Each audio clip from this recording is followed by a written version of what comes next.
प्रशान्तस्य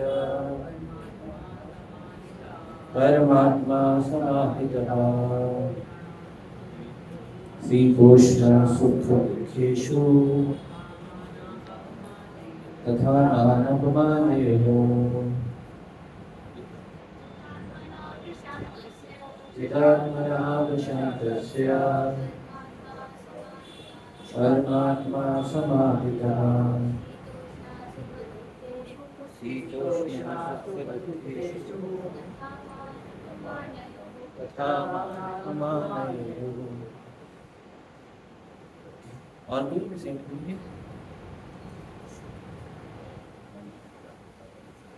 चिदात्मनः प्रशान्तस्य परमात्मा समाहितः शीतोष्ण सुख दुःखेषु तथा मानवमानयोः।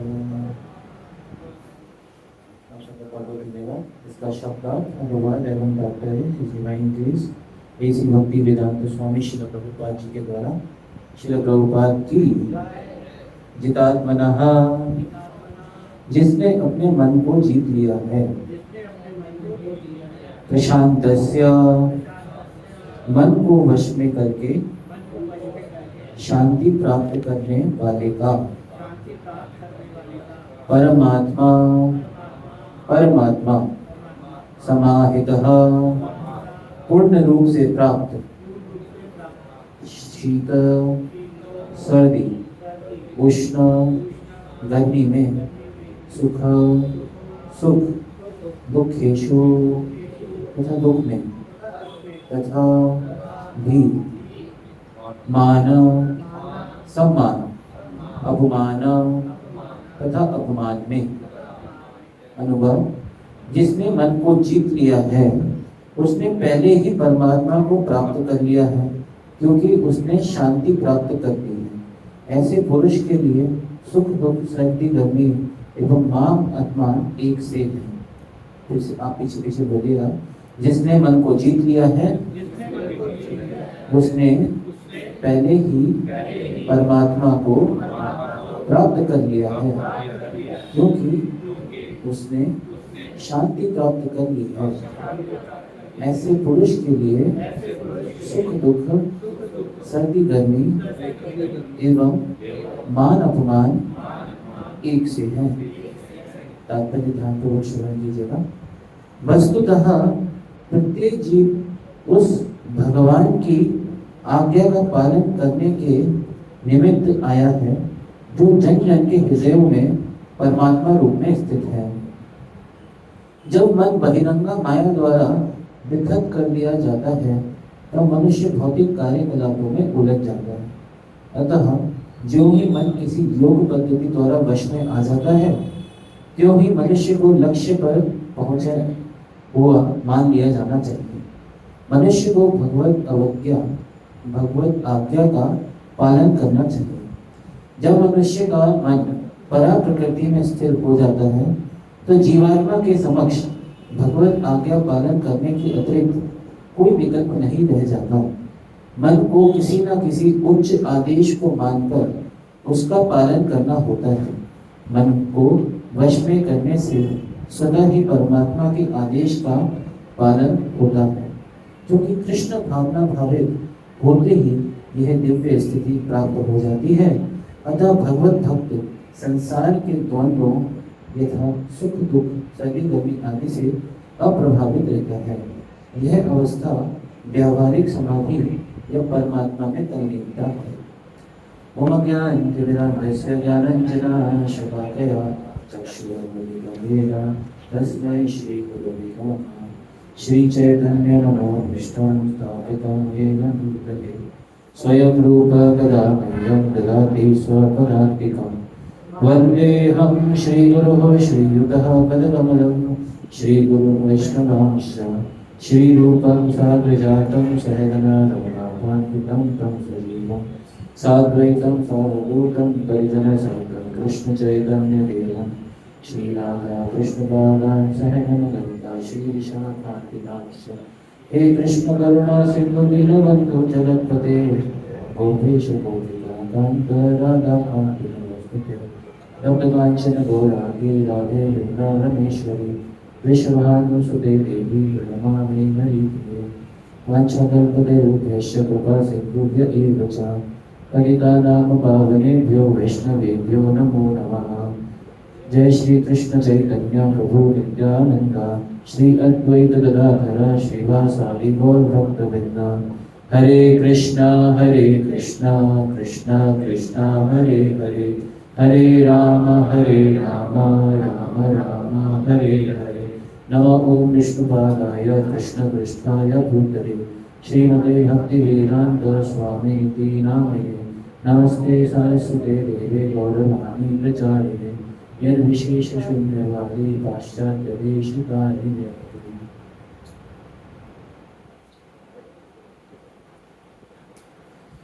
हरे कृष्णा।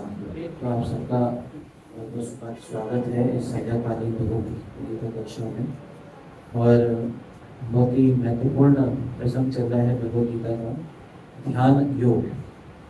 तो ये बेसिकली भगवान ने भगवद गीता 3 पार्ट्स में, मतलब शुरू के 6 चैप्टर, फिर बीच के 6 चैप्टर और लास्ट के 6 चैप्टर, तो 3 पार्ट्स में इन्हें अलग अलग हम डिवाइड कर सकते हैं। पहले के जो 6 चैप्टर हैं दैट इज कॉल्ड कर्म योग, जो बीच के 6 चैप्टर हैं वो कहलाते हैं भक्ति योग, और जो लास्ट के 6 चैप्टर हैं वो कहलाते हैं ज्ञान योग।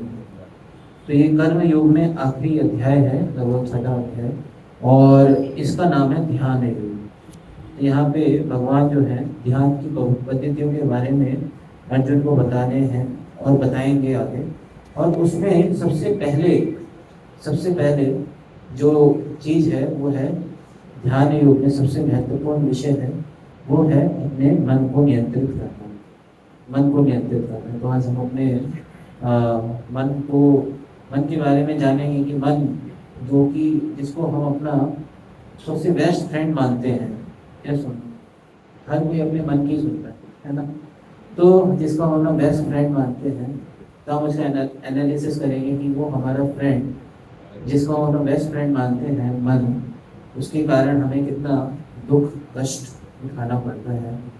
और अगर हम उस मन को जीत लेते हैं, जिसको हम अपना फ्रेंड मानते हैं, वो फ्रेंड भी है और हमारा शत्रु भी है, दोनों ही है तरीके से समझना चाहिए। क्योंकि अभी हमने पिछले वर्सेस में ही आपने जो रेगुलरली आते हैं उन्होंने सुना होगा कि जो मन है वो हमारा बहुत बड़ा बंधु भी है और हमारा शत्रु भी।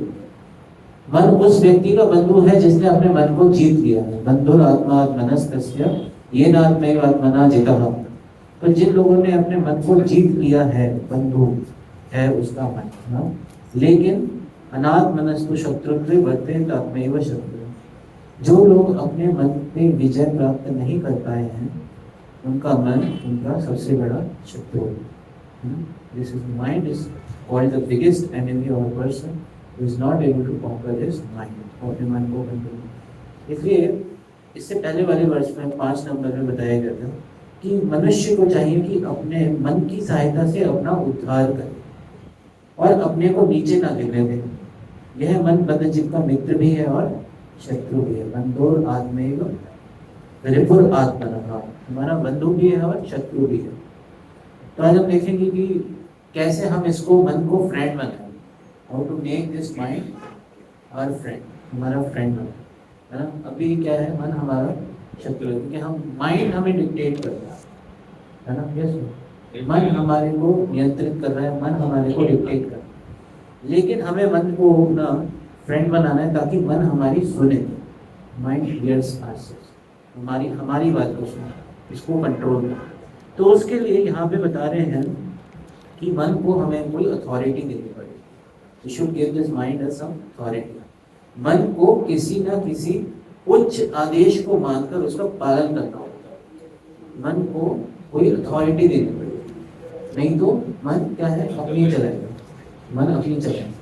इसलिए मन को हमें ना कोई क्या देनी पड़ेगी, अथॉरिटी देनी पड़ेगी। और यहाँ पे इस श्लोक में बता रहे हैं जित आत्मनः। जित का मतलब है जिसने जीत लिया है, और आत्मनः का मतलब है मन। तो आत्मा वर्ड के कई सारे मीनिंग होते हैं। तो आत्मा वर्ड का एक मीनिंग मन भी है। आत्मा वर्ड का एक मीनिंग मन भी है, आत्मा को सोल भी बोलते हैं, आत्मा भी बोलते हैं, आत्मा को शरीर भी बोलते हैं, लेकिन आत्मा का एक मीनिंग मन भी है। तो जित आत्मा, जिसने अपने मन को जीत लिया है, वो व्यक्ति क्या हो जाता है, शांत हो जाता है, प्रशांत से, है ना, वो भी बिकेम शांत मन वाला, मन को वश में करके शांति प्राप्त करने वाले का, तो प्रशांत से जो अपने मन को जीत लेता है, he becomes peaceful। सबसे ज़्यादा व्यक्ति आजकल हम देखते हैं इतनी सारी समस्याएं रहती हैं, डिप्रेशन की समस्या, यारी समस्या, वाली समस्या, all things are related to mind only, है ना। शरीर से ज़्यादा आजकल लोगों को मन की ज़्यादा समस्या होती है, यानी तो इसलिए लोग साइकेट्रिस्ट के पास जाते हैं और अदर इलाज कराते हैं अपने मन का। तो मन सबसे ज़्यादा परेशान करता है मन। कितने लोग इस मन से परेशान होके स्टूडेंट्स पे टू सुसाइड्स, यानी सुसाइड कर लेते हैं, और बहुत सारी चीज़ें हैं, है ना, क्योंकि मन कंट्रोल में नहीं, because your mind is not in their control. तो माइंड उन्हें चलाता है, माइंड डिक्टेट करता है। तो अगर कोई मन को जीत लेता तो समझ लेना चाहिए कि वो परमात्मा तक पहुंच गया, ऐसा बता रहे हैं हमसे कि उसने परमात्मा को प्राप्त कर लिया। क्योंकि अभी क्या है कि व्यक्ति जो है अभी अपने किसकी सुनता है, मन की सुनता है, he hears the sound of his mind। लेकिन जब व्यक्ति मन को जीत लेता है तो उसका मन शांत हो जाता है, तब उसे कौन सुनाई देता है, भगवान की आवाज़ सुनाई देती है, भगवान जो कि सबके हृदय में बैठे। गीता में भगवान बताते हैं, सर्वस्य चाहम यदि सन्नि विष्णु मत्तः स्मृति ज्ञानम अभोगम। तो भगवान सबके मन में हृदय में परमात्मा के रूप में स्थित है। तो जब तक व्यक्ति का मन कंट्रोल नहीं है तब तक वो क्या करता है, अपने मन की सुनता है। लेकिन जब मन कंट्रोल में हो जाता है तो व्यक्ति किसकी सुनता है, भगवान की आवाज़ को। तो उसने परमात्मा को प्राप्त कर लिया और he has got the peace, उसे शांति भी प्राप्त कर ली। और ऐसे व्यक्ति को जो कि मन को जीत लेता है, उसके लिए भौतिक जगत के द्वंद्व, क्योंकि जो भौतिक जगत है ये द्वंद्वों से भरा पड़ा है। यहाँ पे सुख भी आएगा तो साथ साथ दुख भी आएगा, गर्मी भी आएगी तो साथ साथ सर्दी भी आएगी, मान भी मिलेगा तो साथ साथ अपमान भी मिलेगा, दोनों चीजें। तो जो व्यक्ति जिसने अपने मन को जीत लिया है, उसके लिए सुख दुख, सर्दी गर्मी, मान अपमान, वो सारी स्थितियों में कैसा रहेगा, एक जैसा रहेगा। उसके लिए दोनों स्थितियां एक जैसे ही रहेगी, तो वो इन द्वंद्वों से प्रभावित नहीं होगा। जैसे हम देखते हैं जब व्यक्ति के जीवन में सुख आ जाता है तो बहुत ज़्यादा खुश हो जाता है, और जब एक व्यक्ति के जीवन में दुख आ जाता है तो बहुत दुखी हो जाता है। सर्दी आती है तब भी उसमें दुखी रहता है, गर्मी आती है उसमें भी दुखी रहता है। तो हर तरफ एक तरीके से व्यक्ति ड्युअलिटी में फंसा रहता है। तो जब व्यक्ति अपने मन को जीत लेता है तो इस ड्युअलिटी से भी बाहर आ जाता है ना। तो इसलिए हमें समझना चाहिए कि मन जो है वो हमारा शत्रु है अगर हम मन को अपने वश में नहीं रखते हैं, और अगर मन को वश में कर लेते हैं तो उसको हम अपना फ्रेंड भी बना सकते हैं। श्रीमद् भगवद गीता की भी इसी वाले श्लोक में, तो 6.5 है श्लोक 6.5, उसमें बताया गया, मन एव मनुष्याणां कारणं बंध मोक्षयो बंधाय विषयान् संगो मुक्तये निर्विषयम्। मन ही मनुष्य के बंधन का और मोक्ष का भी कारण है। इंद्रिय विषयों में लीन मन बंधन का कारण है। अगर किसी का मन सेंस ग्रेटिफिकेशन में डूबा हुआ है, इंद्रिय विषयों में, सेंस ऑब्जेक्ट्स में, तो वो क्या है, उसके बंधन का कारण है। वो उस भौतिक जगत में उसको बांध के रखे। और विषयों से विरक्त मन मोक्ष का कारण है। और अगर कोई व्यक्ति इन विषय वस्तुओं से अटैच नहीं है, अनअटैच्ड है, तो क्या है, वो उसके सुख का कारण है और मोक्ष का कारण बन जाता है। जैसे श्रीमद् भागवतम में एक बहुत ही महत्वपूर्ण श्लोक आता है, प्रसंगम अजरम पाशम आत्मना कवयो विदु स एव साधुषु बुद्धो मोक्ष द्वारम अपावृतो। यानी कि जो चीज हमें ये जो सेंस ऑब्जेक्ट जो है, वो अगर व्यक्ति की अटैचमेंट उससे है, सेंस ऑब्जेक्ट से या विषय वस्तुओं से, तो वो उस व्यक्ति को भौतिक जगत में बांध के रखेगी। लेकिन अगर किसी व्यक्ति की जो सेम अटैचमेंट, कहते हैं कि एक व्यक्ति की डिजायर्स खत्म नहीं की जा सकती, लेकिन उन डिजायर्स को क्या किया जा सकता है, प्योरीफाई किया जा सकता है। सिमिलरली एक व्यक्ति की जो अटैचमेंट है वो भी नहीं खत्म की जा सकती, बस वो अटैचमेंट को ट्रांसफर किया जा सकता है। अभी जो हमारी अटैचमेंट भौतिक विषय वस्तुओं से है, उससे हटा के वो हमारी अटैचमेंट हमें किससे करनी है? भगवान से करनी है। तो वो क्या कारण बन जाएगा? मोक्ष का कारण बन जाएगा। जैसे एक एग्जाम्पल आता है, जैसे हम देखते हैं कभी किसी व्यक्ति का पेट खराब हो जाता है, तो उसका जो उपाय है वो है दही, है नहीं? लेकिन उसी का उल्टा जब वो दूध दूध से ही दही बनता है, तो अगर वो दूध लेगा तो वो पेट को और खराब कर देगा। लेकिन उसी का उल्टा अगर हम उसका दही बना के लेंगे तो फिर उससे क्या हो जाता है? पेट ठीक हो जाता है। तो एक श्रील भक्ति विनोद ठाकुर जी ने एक वैष्णव भजन लिखा है, उसमें उनकी महत्वपूर्ण लाइन कहते हैं, विषय ये प्रीति एवे आश्रय आधार से मंत्र प्रीति है चरण है तुम्हार। तो कह रहे हैं, हे भगवान, जितनी मेरी विषय वस्तुओं से प्रीति है, प्रेम है मेरे को, जितना काश उतना प्रेम मेरा आपके चरण कमलों से हो जाए। तो यहाँ पे एक प्रार्थना कर रहे हैं कि विषय जो प्रीति एवे आश्रय हमार से मंत्र प्रीति है चरण है तुम्हार। तो इसलिए मन को जीतने के लिए सबसे महत्वपूर्ण है मन को लगाया जाए भगवान की सेवा में, तब ये मन को हम भगवान की कृपा से जीत सकते हैं। फिर यहाँ पे बेसिकली बहुत सारी चीज़ें बता रहे हैं कि जैसे अम्बरीश महाराज बहुत ही भगवान के महान भक्त हुए, वो भी इस तरीके से बताते हैं कि सवय मनः कृष्ण पदार विद्यो, अपने मन को किसमें लगाना चाहिए? हमें भगवान के चरणों पे मेडिटेट करने पे लगाना चाहिए। सवय मनः कृष्ण पदार विद्यो, उन्होंने तो अपनी सारी की सारी सेंसेस को ही भगवान की किसमें लगा दिया? सेवा में लगा दिया। वाचांसी वैकुंठ गुणानुवर्णिनी, अपने अपने जो बेसिकली वचन है उन्होंने वो भी भगवान के गुणगान में लगाया। मतलब उन्होंने कोई स्कोप नहीं छोड़ा, मतलब no scope for any sense, किसी भी इंद्रिय के लिए कोई भी स्कोप नहीं छोड़ा कि माया उसे उठा के ले गई। तो एक आचार्य हुए जिनका नाम है श्री रूप गोस्वामी, वो अपने एक ग्रंथ है जिसका नाम है नेक्टर ऑफ इंस्ट्रक्शन, उसमें वो एक महत्वपूर्ण चीज बताते हैं कि the restlessness and flickerness of the mind is controlled when one can fix the mind on the lotus feet of Krishna। तो ये जो मन जो है, मन का वेग होता है, अलग अलग प्रकार के वेग होते हैं, जिसमें एक वेग मन का भी होता है।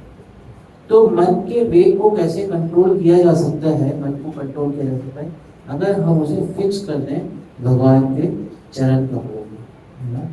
तो यहाँ पे भी मन को कंट्रोल किया जा सकता है।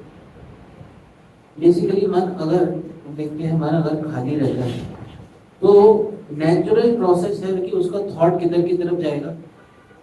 सेंस ग्रेटिफिकेशन की तरफ ना। वो हमेशा सेंस ग्रेटिफिकेशन के बारे में ही सोचना चाहिए कि कैसे मैं भोग करूं। व्यक्ति भौतिक जगत में आया क्यों है? भोगने की इच्छा से तो एक्चुअली, तो ये उसके सफरिंग का कारण है। तो मन जो है हमेशा हमें अलग अलग प्लानिंग बनाने की वो करता है कि planning, willing and thinking willing and इस तरीके से उसका कार्य होता है कि ये हमेशा मन सोचता रहता है कि कैसे मैं प्लान करूँ, सेंस ग्रेटिफिकेशन के लिए कैसे प्लान करूँ, अब कैसे एंजॉय करेंगे, अब नेक्स्ट कैसे एंजॉय करेंगे, हम कैसे अच्छा खा सकते हैं, हम कैसे अच्छा सो सकते हैं, कैसे अच्छा घूम सकते हैं। तो अगर व्यक्ति के मन खाली है तो खाली मन, आपने सुना है empty mind is a devils workshop. तो जो मन किसी का खाली है वो किसका? खाली दिमाग शैतान का दिमाग होगा। तो वो आपको नेचुरली क्या करेगा?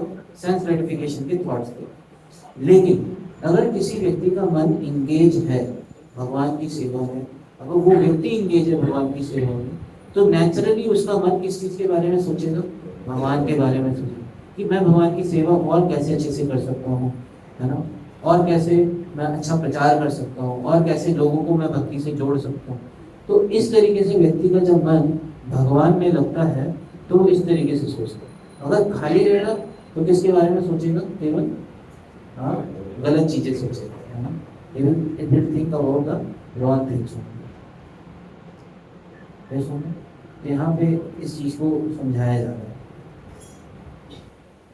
और यहाँ पे श्रीमद् भागवतम के 5वें स्कंद के 11वें अध्याय में एक राजा हुए रघुवंश, उनको एक महान भक्त जिनका नाम है जड़भरत, वो कुछ मन के ऊपर अलग अलग शिक्षाएं देते हैं। वो शिक्षाएं क्या हैं? कह रहे हैं कि वो शिक्षाएं बहुत ही महत्वपूर्ण शिक्षाएं हैं। उसमें वो बता रहे हैं, यावत मनोरजसा पुरुषस्य सत्वेन वा तमसा वानुरूढ़ं चेतोभिर आकुतिभिर आतनोति निरंकुशम कुशलम च इतरम वा। कह रहे हैं कि as long as the mind of the living entity is contaminated by the three modes of material nature, जब तक एक व्यक्ति का मन इन 3 भौतिक गुणों द्वारा कंटामिनेट रहता है। 3 भौतिक गुण कौन कौन से हैं? सतोगुण, रजोगुण और तमोगुण। कह रहे his mind is exactly like an independent uncontrolled elephant। उसका मन किस तरीके से है कि एक इंडिपेंडेंट अनकंट्रोल्ड एलिफेंट को जैसा है, एक स्वतंत्र और अनियंत्रित हाथी की जैसा। कभी आपने हाथी देखा है अनियंत्रित हो जाता है? पागल हाथी आपने कभी देखा है? वीडियो तो देखा होगा, पागल हाथी कैसे लोगों पे अटैक कर देता है, उछल देता है, छोड़ता नहीं है। तो ऐसा पागल हाथी की तरह मन को कंपेयर किया गया। अगर किसी व्यक्ति का मन इन 3 गुणों द्वारा प्रभावित है तो वो किस तरीके से है? एक खुले पागल हाथी की तरह। It simply expands its jurisdiction of pious impact activities by using the senses. The result is that, तो एक व्यक्ति जो है जिसका मन एक पागल हाथी की तरह, वो क्या करता है? केवल और केवल सेंस ग्रेटिफिकेशन के बारे में ही सोचता है। और उसका रिजल्ट क्या होता है? अगर किसी व्यक्ति का मन कंट्रोल नहीं है और वो पागल हाथी की तरह है, तो उसका रिजल्ट ये है कि उस व्यक्ति को भौतिक जगत में रहना पड़ता है। वो व्यक्ति भौतिक जगत से बाहर नहीं निकल सकता। उस व्यक्ति को भौतिक जगत में रह के एंजॉय करना पड़ता है और सफर करना पड़ता है। ठीक है? तो अगर किसी व्यक्ति का मन नहीं है भगवान की भक्ति में और खाली मन है, सेंस ग्रेटिफिकेशन के बारे में सोचेगा, और ऐसे व्यक्ति का भौतिक जगत से निकल पाना बहुत मुश्किल है। ऐसे व्यक्ति के लिए भौतिक जगत से बाहर निकल पाना क्या है? बहुत मुश्किल है। It's very difficult to come out of this material world. और एक ब्राह्मण हुए जिनका नाम था अवंती ब्राह्मण। वो अवंती के ब्राह्मण क्या बोलते हैं? बहुत इंपॉर्टेंट चीज बोलते हैं। वो कहते हैं, नायम जनों में सुख दुख हेतु ना देवतात्मा ग्रह कर्म काला मना परम कारणम आमनंती संसार चक्रम परिवर्तयेत। कह रहे हैं कि नायम जनों में वो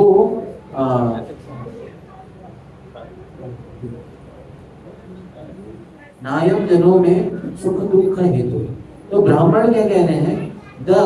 वो ब्राह्मण कह रहे हैं कि ये जो मेरे भौतिक जगत में सुख दुख का कारण क्या है? ये these people are not the cause of my happiness and distress। कृपया थोड़ा शांति बना रख सकते। तो यहाँ पे बता रहे हैं कि ये जो मेरे जीवन में जो दुख आ रहे हैं, है ना, इसका कारण ये जो लोग हैं वो नहीं है, ना देवी देवता है, ना मेरा खुद का शरीर है, ना ये ग्रह है, ना मेरे पिछले कर्म है, ना समय। कई बार कहते हैं ना कि आपका तो समय ही खराब चल रहा है। कई बार कहते हैं तुमने पिछले जन्म में कुछ खराब काम किए होंगे इसलिए तुम्हारे जीवन में दुख आ रहा है। कोई कह सकता है तुम्हारा शरीर ही खराब है। कहते देवी देवता तुमसे खुश नहीं है इसलिए तुम्हारे जीवन में दुख आ रहा है। तो कोई कह सकता है कि व्यक्ति के जीवन में अगर दुख आ रहा है तो उसके अलग अलग कारण हो सकते हैं। ठीक है, थिंक अबाउट दिस कि मेरे जीवन में दुख कारण हो सकते हैं, मेरे ग्रह अच्छे नहीं चल रहे। तभी लोग ज्योतिषी के पास जाते हैं, जरा थोड़ा देखिए हमारा हाथ देखिए, हमारे ग्रह थोड़े ठीक नहीं चल रहे, थोड़ा रेखा देख के बताइए। या फिर मेरे पिछले जन्म के कर्म ही खराब हो गए, या फिर समय ही खराब चल रहा है ना। तो कोई ऐसे सोच सकता। लेकिन ये जो ब्राह्मण है ये क्या कहते हैं? इनमें से कोई भी चीज मेरे दुख का कारण नहीं है। ना देवी देवता, ना मेरा खुद का शरीर, ना ये प्लैनेट्स, ना मेरा पिछले जन्म के कर्म, ना समय, बल्कि मेरे दुख का कारण क्या है? Rather it is the mind alone that cause happiness and distress and perpetuates the rotation of material. केवल और केवल मन ही कारण है जो कि भौतिक जगत में व्यक्ति को घुमाता है, और उसके सुख और दुख का कारण क्या है? केवल एक मन। यहाँ पे इस तरीके से बताया कि मन ही एक व्यक्ति के सुख और दुख का कारण है। तो वो जब तक अपने मन को कंट्रोल नहीं करेगा तो हमेशा इसी सुख और दुख में घूमता रहेगा, हमेशा अशांत रहेगा। इसीलिए भगवान गीता में इस मन को कंट्रोल करने के बारे में बहुत इंपॉर्टेंट चीज बताते हैं। कहते यतो यतो निश्चलति मनश्चंचलम अस्थिरम ततस्ततो नियम्येत आत्मनि एव वशः। ये मन का कार्य क्या है? भागना, एक जगह टिक नहीं सकता। तो कह रहे हैं कि जब जब ये मन भागे, यतो निश्चल, जब तक ये मन जब ये मन भागे, और मन का वो भी बता रहे कि मन का स्वभाव कैसा है। मनः चंचलम, मन जो बहुत चंचल है, बहुत ही फ्लिकरिंग है और अस्थिरम, एक जगह फिक्स नहीं रह सकता। मनः चंचलम अस्थिर। तो उसे हमें क्या करना है? ततस्ततो, तब तक जब जब ये मन भागे तब तक हमें क्या करना है? नियम ही है, नियम से क्या करना है? नियमों का पालन करते हुए इसको आत्मनि एवं वश में, अपने वश में लेके आना।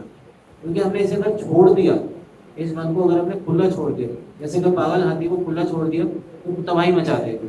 तो सिमिलरली अगर इस मन को हमने खुला छोड़ दिया, नियमों से नहीं बांधा, है ना, अगर हमने इसे नियमों से नहीं बांधा तो क्या करेगा?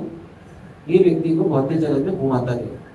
It will try to rotate the living entity in this material world, घुमाता रहेगा। तो इसीलिए हमें क्या करना है? Certainly one should withdraw it and bring it back under the control of the self. जब जब मन भागे इसको हमें खींच के लेके आना है। यहाँ पे इस तरीके से बता रहे। फिर यहाँ पे एक महत्वपूर्ण एनालिसिस भगवान भगवद गीता के 3 अध्याय में भी करते हैं। कहते हैं इंद्रियाणि पराणि अहुर इंद्रियेभ्यो परम मनसस्तु परा बुद्धि यो बुद्धि परतस्तु। कि यहाँ पे इस चीज को बता रहे हैं कि जैसे इंद्रिय वस्तु हैं, अब इसमें भगवान जो है अलग अलग लेवल्स बता रहे हैं। तो सबसे नीचे का लेवल है वो है सेंस ऑब्जेक्ट्स। ये जैसे ये गिलास है, it can be consider as sense object. तो ये गिलास जो है इससे सुपीरियर क्या है? मेरा हाथ, क्योंकि मैं इस हाथ का यूज करके इस गिलास से पानी पी सकता हूँ। तो ये गिलास को अगर हम सेंस ऑब्जेक्ट माने तो this hand is like one of the sense of my body. ये मेरे शरीर का एक अंग है या इंद्रिय है। तो ये जो गिलास है इससे सुपीरियर है मेरा हाथ या मेरी सेंसेस। तो मतलब क्या है? सेंस ऑब्जेक्ट से सुपीरियर है सेंसेस, सेंसेस से सुपीरियर है माइंड। क्योंकि मन क्या करता है? इन इंद्रियों को कंट्रोल करता है। मन जो है वो इन इंद्रियों को कंट्रोल करता है। और मन से भी ऊपर क्या है? बुद्धि। मनसस्तु परा बुद्धि यो बुद्धि परतस्तु। और बुद्धि से भी ऊपर क्या है? आत्मा। तो एक व्यक्ति जो है वो अपने आप को जब ये शरीर मान लेता है तब इन सब चीजों में फंस जाता है। लेकिन जब कोई ये समझे कि मैं ये शरीर तो हूँ ही नहीं, मैं तो आत्मा हूँ, I am the spirit soul, I am the part and parcel of Krishna. तो एक व्यक्ति जो है फिर अपनी जब नेचुरल पोजीशन में स्थित होता है कि मैं आत्मा हूँ और मेरा जो असली कर्तव्य है भगवान की सेवा करना है। तो जब इस तरीके से वो करता है तो नेचुरली जो उसकी इंटेलिजेंस है वो भी क्या हो जाती है? स्पिरिचुअलाइज हो जाती है। अभी मटेरियल इंटेलिजेंस जब व्यक्ति की होती है तो किस बारे में प्लानिंग करती है? हम किस बारे में सोचती है कि कैसे सेंस ग्रेटिफिकेशन के लिए। लेकिन जब व्यक्ति की स्पिरिचुअल हो जाती है इंटेलिजेंस, वो स्पिरिचुअल इंटेलिजेंस होती है कब? वो स्पिरिचुअल इंटेलिजेंस होती है जब हम भक्ति के नियमों का पालन करते हैं। जब भक्ति का पालन करते हैं तब ये जो बुद्धि है ये क्या हो जाती है? स्पिरिचुअलाइज हो जाती है। और जब हम ये बुद्धि स्पिरिचुअलाइज हो जाती है तब इस बुद्धि के द्वारा मन को कंट्रोल करना आसान हो जाता है। लेकिन अब जब व्यक्ति की बुद्धि ही कमजोर है, जब एक व्यक्ति की बुद्धि ही हर ली गई है, भौतिक हो गई है, बुद्धि का मतलब क्या होता है? सही गलत में भेद करना। बुद्धि का कार्य क्या होता है? This is discrimination. बुद्धि का कार्य होता है डिस्क्रिमिनेट करना कि सही और गलत में क्या फर्क है। तो जब व्यक्ति की बुद्धि स्पिरिचुअलाइज हो जाती है तो वो सही और गलत में भेद करता है।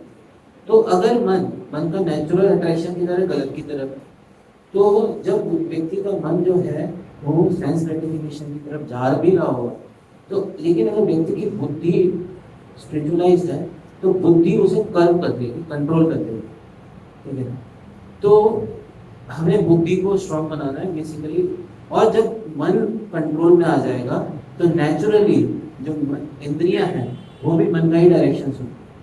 तो जैसे मन करता है उधर की तरफ देखने की इच्छा करती है, जैसे मन करता है उधर खाने की इच्छा करती है, तो वैसे ही हमारी सेंसेस भी मन की डायरेक्शन में जाएगी। जब मन भी कंट्रोल में आ जाएगा तो सारी की सारी सेंसेस भी क्या आ जाएंगी, अपने आप ही कंट्रोल में आ जाएंगी। यहाँ पे इसकी तो यहाँ पे अर्जुन क्वेश्चन पूछने की चंचलम ही मना कृष्णा प्रमाति बलवंतरणम तस्य हम निग्रहम मन्ये वायुरिव दुष्करम। ये जो मन है हे भगवान, ये बहुत चंचल है और अस्थिर है, और इसको कंट्रोल कर पाना वायु से भी ज्यादा डिफिकल्ट है। भगवान गीता के अगले श्लोक में बताते हैं यहाँ पे 6.25 में कि असंशयम महाबाहो मनस दुर्निग्रहम चलम अभ्यासेन तु कौन्तेय वैराग्येन च गृह्यते। भगवान बता रहे हैं कि इस मन को कंट्रोल कर पाना निश्चित रूप से बहुत कठिन है, लेकिन अगर हम किस चीज का पालन करें, अगर हम अभ्यास करें, रेगुलर प्रैक्टिस करें और वैराग्य, और किन चीजों से वैराग्य, जो ऐसी चीजें जो कि सेंस ग्रेटिफिकेशन को प्रमोट करती हैं या सेंस ऑब्जेक्ट्स हैं, ऐसी चीजों से वैराग्य। इन दो चीजों को हम पालन करेंगे, कॉन्स्टेंट प्रैक्टिस, क्योंकि ऐसा नहीं कि एक दिन में हो जाएगा। We should constantly practice, constantly we have to practice, and what practice should be done? कौन सी प्रैक्टिस करनी? तो प्रैक्टिस ऑफ डिवोशनल सर्विस, भक्ति की क्रियाओं का हमें नित्य रूप से पालन करना, नित्य रूप से नियमों का पालन करना। जब हम नित्य रूप से इस चीज को करेंगे तो नेचुरली जो है मन व्यक्ति का कंट्रोल में आ सकता है ना। यहाँ पे इस तरीके से होता है और बहुत ही आसान प्रोसेस है। इस कलयुग में भगवान ने चीज़ें बहुत आसान करती हैं, by giving this Krishna consciousness movement. And ये बहुत आसान है क्योंकि कलयुग में एक बहुत इंपॉर्टेंट वर्स आता है श्रीमद् भागवत में लिखा है, तृतीय अध्याय तो विष्णु त्रेतायाम यजतो मते द्वापरे परिचर्यायाम कलौ तदहरि कीर्तनम्। जो प्रोसेस जो है, पहले लोग हजारों वर्षों तक तपस्या करते थे, ध्यान लगाते थे, और फिर द्वापर युग में हमने देखा कि यज्ञ वर्ष, और सत्ययुग में लोग ध्यान लगाते थे, त्रेता युग में लोग बड़े बड़े यज्ञ करते थे। और वो सेम चीज प्रोसेस एक व्यक्ति उसका लाभ उठा सकता है सिर्फ कि भाई कलौ तदहरि कीर्तनम्, भगवान के नामों का जप। तो मंत्र, इसे बोलते हैं मंत्र, मना त्रायते इति मंत्र। जो मन से हमें कार्य, उसको क्या बोलते हैं? मंत्र। तो इसलिए जब हम इस भगवान के नामों के जप में अपने ध्यान को लगाते हैं भगवान के नाम में, तो और दूसरा ये शास्त्रों की जो इंस्ट्रक्शंस हैं, है ना, जैसे हमने डिस्कस किया था कि मन को हमें कोई अथॉरिटी देना पड़ेगा। There should be some authority. जब कोई अथॉरिटी होती है तो जैसे हम देखते हैं स्कूल में जैसे बच्चे होते हैं, जैसे क्लास में कोई टीचर नहीं है तो बहुत शोर मचाने लगते हैं, सब चीज़ें करने लगते हैं, लेकिन जैसे कोई अथॉरिटी आ जाती है तो सब शांत हो जाते हैं। तो सिमिलरली मन के ऊपर भी हमें कोई अथॉरिटी, कोई डंडा दिखाने वाला होना चाहिए। तो मन को क्या रहता है? डर रहता है, हाँ someone is there, someone is seeing me, कोई मेरे को देख रहा है ना। तो सिमिलरली जब हम भी मन को कोई अथॉरिटी देते हैं तो इस मन को कंट्रोल कर पाना क्या हो जाता है? आसान है। नहीं तो नेचुरली मन क्या है? भागेगा, लेकिन if some authority is there, तो इसलिए हमें मन को इन शास्त्रों से और गुरु की इंस्ट्रक्शन से और सिमिलरली इस तरीके से हमें देखना चाहिए कोई ना कोई अथॉरिटी होनी चाहिए जिसको हम रिपोर्ट कर सकें, अकाउंटेबल हों। तो निश्चित रूप से ये जो मन है इसको हम क्या कर पाएंगे? कर पाएंगे, कंट्रोल करेंगे और भगवान के नामों का आश्रय लेंगे। तो जब हम इस तरीके से करते हैं तो फिर हम बेसिकली परमात्मा समान, एक व्यक्ति परमात्मा मतलब पहुंच ही कैसे, जैसा बताएं कि निश्चित रूप से तो ये है मन, इसको कंट्रोल करना बहुत आवश्यक है, otherwise it will cause a great misery to us in this material world. तो ये रहा भगवद गीता के बारे में, और अभी हम कुछ डिस्कशन करेंगे, महत्वपूर्ण डिस्कशन अबाउट दिस बुक।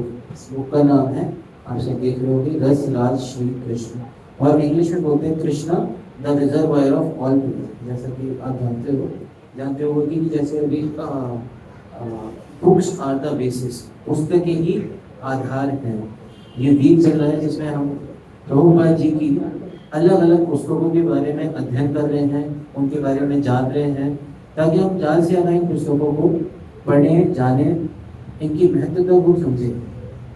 कि प्रभुपाद जी ने इतने एफर्ट्स लगा के दिन रात सेक्रीफाइस करके इन बुक्स को दिया है, ताकि हम सब इनका लाभ उठा सकें और यहाँ से बाहर निकल सकें। जैसे अभी थोड़ी देर पहले मैं श्रीमद् भागवतम में 11वें स्कंद में पढ़ रहा था, उसमें बता रहे थे कि भगवान जो है आते हैं और अपनी अलग अलग लीलाएं करते हैं, बहुत सारे पास टाइम्स करते हैं और बहुत सारी एक्टिविटीज करते हैं।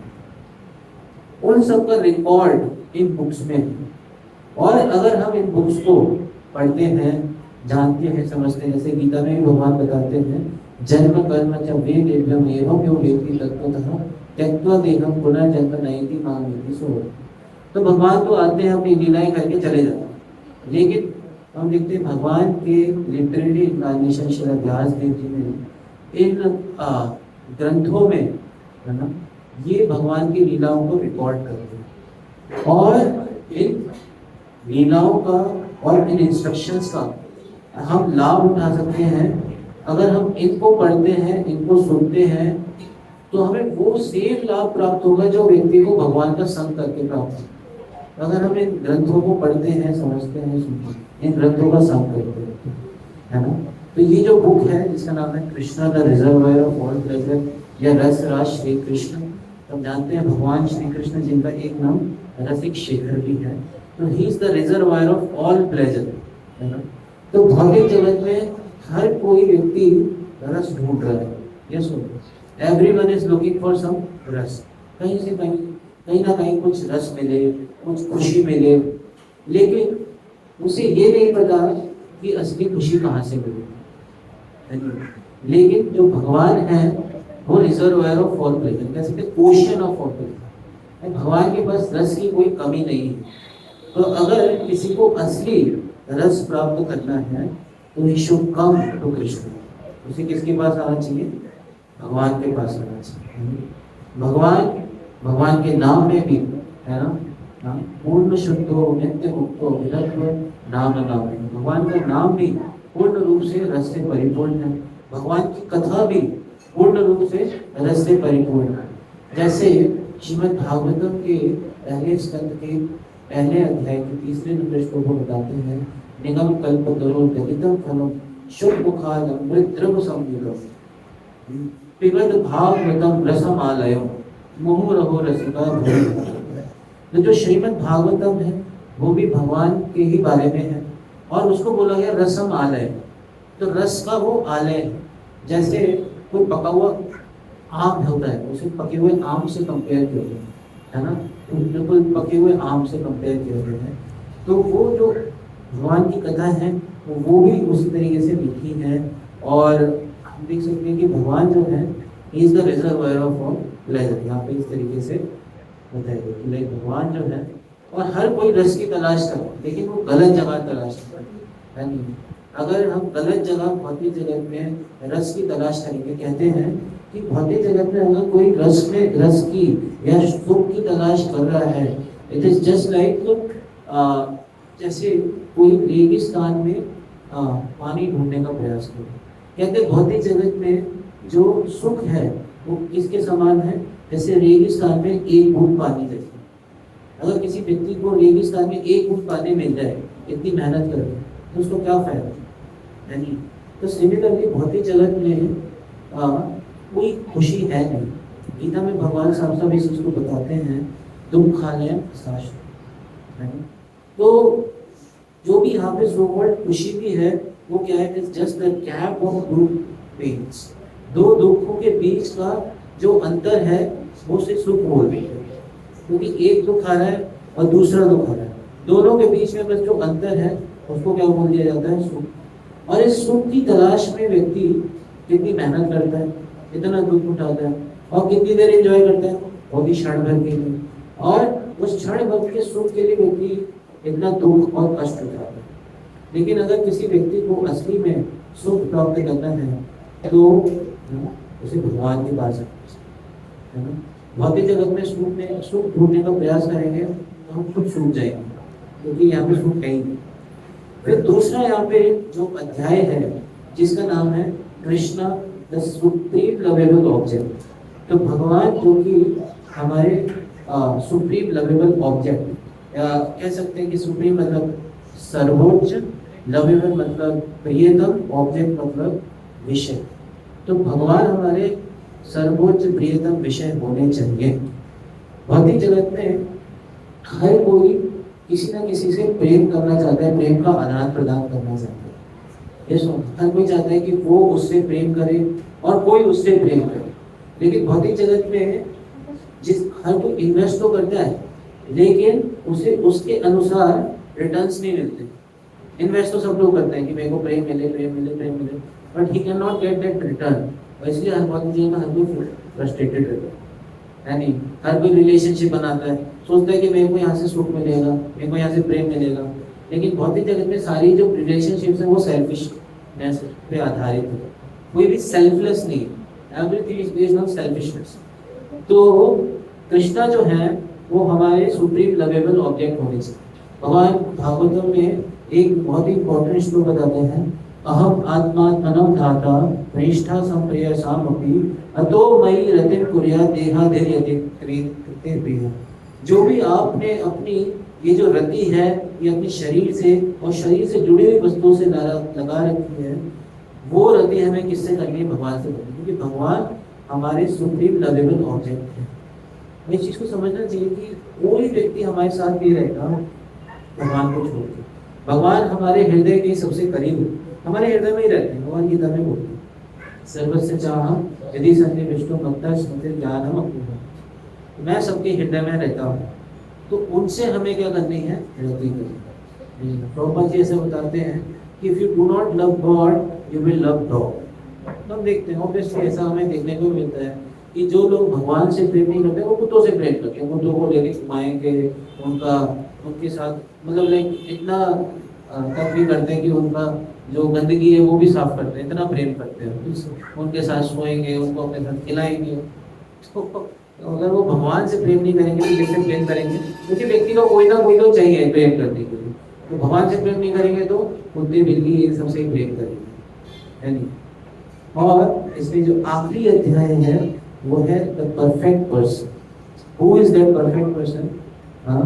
Krishna is the perfect person, and anyone who is engaged in the service of Krishna, he is also perfect person. He is a perfect gentleman. Prabhupada ji से एक बार पूछा गया कि हम आपके शिष्यों को किस प्रकार से लें? प्रभुपाद जी ने कहा anyone who is a devotee of Krishna is a perfect gentleman. So he is a perfect person. So if we want to make our life perfect, then we should become devotee of Krishna. अगर अपने जीवन को सही में perfect बनाना चाहते हैं, सफल बनाना चाहते हैं, तो हमें क्या करना चाहिए? भगवान की भक्ति से जुड़ना चाहिए, भगवान की भक्ति करनी चाहिए, है ना। तो ये जो है बहुत ही महत्वपूर्ण पुस्तकें हैं, और मैं यहाँ पे आप सबके लिए बहुत सारी कॉपीज भी लेके आया हूँ। इंग्लिश में भी अवेलेबल है और हिंदी में भी है। तो आप में से जो भी इन बुक्स को लेना चाहें तो ले सकते हैं। It's very important book. और आप चाहें तो अपने फ्रेंड्स के लिए, अपने रिलेटिव्स के लिए, उन सब के लिए भी इन बुक्स को देके उनको डिस्ट्रीब्यूट कर सकते हैं, उनको बता सकते हैं बुक्स के बारे में कि कितना महत्वपूर्ण संदेश इस छोटी सी बुक में दिया हुआ है कि भगवान जो कि रस के शेखर हैं, भगवान सुप्रीम लवेबल ऑब्जेक्ट है, और कौन वो परफेक्ट व्यक्ति है। तो इस बुक में आपको सारी इंफॉर्मेशन मिलेगी। बहुत छोटी सी बुक है, आप इसे आराम से चलते चलते भी 1 घंटे में भी पढ़ सकते हो। इसमें केवल अगर देखा जाए तो लगभग 15-16 पेज है इसमें। आराम से आप इसको आराम से पढ़ सकते हो। और you can take this book, आप चाहें तो इस क्लास के बाद एक बुक्स को ले भी सकते हैं। बहुत ही महत्वपूर्ण ये पुस्तकें हैं। प्रभुपाद जी ने बहुत ही अपने हम कह सकते हैं टाइम को सेक्रीफाइस करके हम सबके ऊपर कृपा करते हुए इन बुक्स को लिखा है, ताकि हम इन बुक्स को पढ़ें, अपने जीवन में उतारें और भगवान के भक्ति को प्राप्त करें, भगवान के चरण पकड़ने को प्राप्त करें। तो आज हमने डिस्कस किया कि कैसे मन को हमें अपना बंधु बनाना है और मन को कैसे कंट्रोल करना है, और अगर कोई मन को कंट्रोल कर लेता है तो निश्चित रूप से वो भगवान की आवाज़ को सुनाई देनी शुरू हो जाएगी उसको। फिर हमने डिस्कस किया कि ये जो बुक है वो कितनी महत्वपूर्ण है, कि भगवान जो कि रसिक शेखर है, रसराज है, उनका हमें सही में अगर कोई रस की तलाश कर रहा है तो उसे भगवान से कनेक्ट होना चाहिए। हरे कृष्णा कृष्णा कृष्णा हरे हरे, हरे राम राम राम हरे हरे। तो आप सबको बहुत बहुत धन्यवाद, आप सबने ध्यानपूर्वक श्रवण किया। तो आप में से किसी को भी ये बुक्स चाहिए हो तो प्लीज़ आप यहाँ पे आ सकते हैं, इन बुक्स को ले सकते हैं। हरे कृष्ण।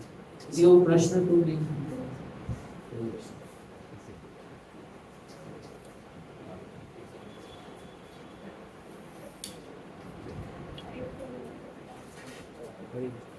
आपको इंग्लिश में चाहिए